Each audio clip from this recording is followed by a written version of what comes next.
Assalamualaikum warahmatullahi wabarakatuh. Perkenalkan, nama saya Asyifa Syaharani dengan NPM 193516516155.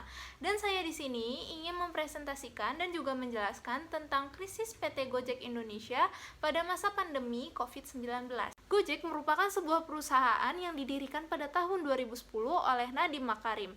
Dan Gojek merupakan sebuah perusahaan yang berjiwa sosial yang menjadi sebuah pilar dari revolusi industri transportasi ojek online. Nadiem Makarim selaku founder dan juga CEO PT Gojek Indonesia menyatakan bahwa setiap tahunnya jumlah pengemudi Gojek ini terus bertambah. Dalam situs resminya disebutkan bahwa Gojek telah memberikan beberapa layanan, diantaranya adalah jasa kurir, jasa transportasi, jasa belanja di bawah 1 juta rupiah, dan juga jasa delivery makanan.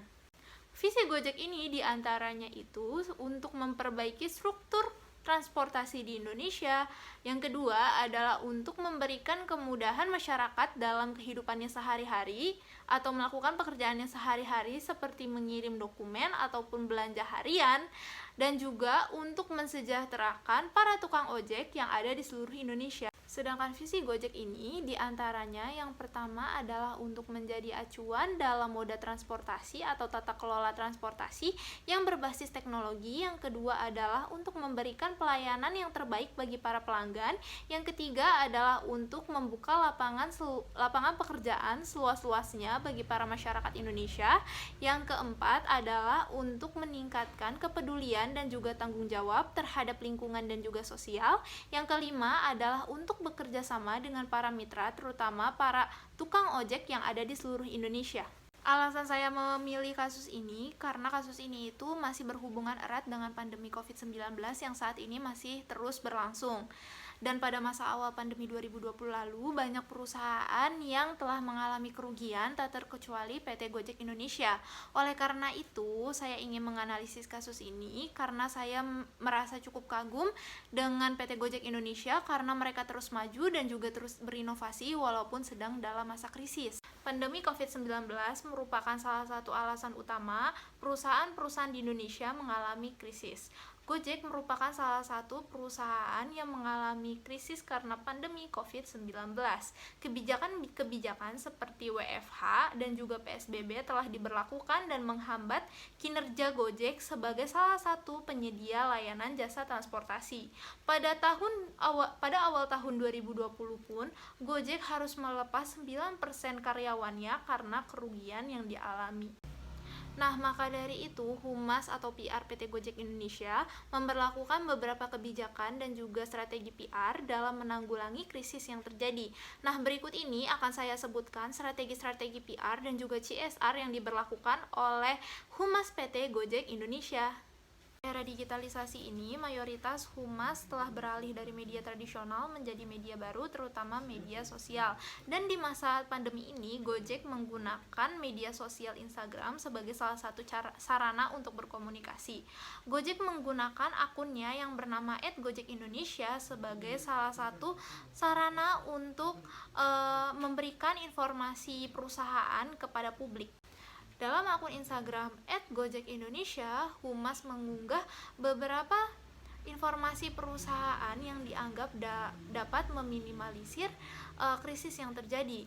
Nah, informasi perusahaan ini dibagi menjadi 3 kelompok. Yang pertama, informasi mengenai kegiatan perusahaan. Yang kedua, informasi mengenai kebijakan-kebijakan perusahaan. Yang ketiga adalah informasi mengenai kampanye protokol kesehatan. Perlu diketahui bahwa Gojek ini telah mengumpulkan dana sebesar 100 miliar yang akan disalurkan kepada para driver Gojek dan juga para pengguna platform Gojek. Dan dana ini akan disalurkan menjadi 3 jenis, yaitu yang pertama penyedia layanan kesehatan, yang kedua adalah keringanan beban biaya harian, yang ketiga adalah penyaluran pendapatan. Yang pertama ini adalah penyediaan layanan kesehatan. Nah, penyediaan layanan kesehatan ini bisa mencakup asuransi untuk para driver dan juga perlengkapan kesehatan sesuai dengan protokol kesehatan seperti masker ataupun face shield dan lain sebagainya. Nah, yang kedua ini ada keringanan biaya harian.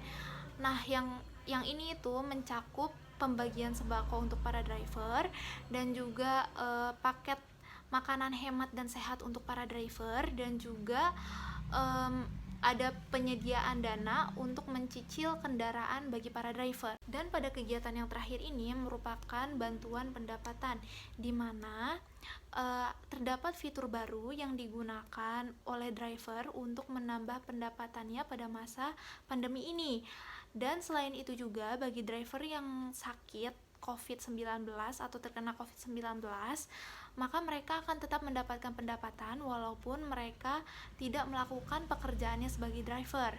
Nah, tiga hal ini yang merupakan kegiatan CSR yang digunakan oleh Gojek itu berguna untuk meningkatkan pelayanan Gojek kepada para mitranya, dan juga untuk mensejahterakan para mitra driver yang berada di bawah naungan PT Gojek Indonesia. Yang terakhir, saya ingin menjelaskan tentang manfaat dari aktivitas PR dan juga CSR yang telah saya sebutkan tadi.